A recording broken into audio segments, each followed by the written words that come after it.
اللہ نے آپ کو بہت رزق بھی دیا, عزت بھی, بادشاہی بھی, دین کی بھی دنیا. اب کیوں ساری رات روتے ہیں؟ تو پھر رونے لگے.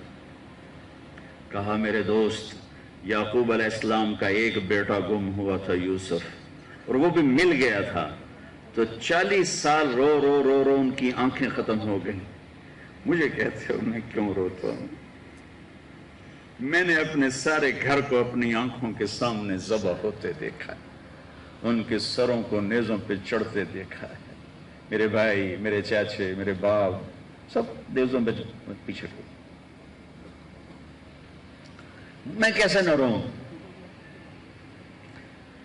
یہ ماں کے ساتھ بیٹھ کے کھانا نہیں کھاتے تھے. بڑے عیب کی بات ہے عرب میں الگ الگ پلیٹوں میں کھانا کھانا. یہ ہمارے اجمیوں کا رواج ہے, اپنی پلیٹ چاہو تو وچ پاؤ. وہ کٹھے کھاتے ہیں. تو کسی نے کہا حضرت آپ ماں کی ویسے تو اتنی خدمت کرتے ہیں, ان کے ساتھ بیٹھ کے کھانا کیوں نہیں کھاتے؟ کہ مجھے ڈر لگتا ہے کہ کوئی ایسی بوٹی نہ اٹھا لوں جس پر میری ماں کی نظر پڑ چکی ہو اور میں اٹھا کے گناہگار نہ ہو جاؤں. میں اس لیے ماں کے ساتھ کھانا نہیں کھاتا کہ کہیں میرا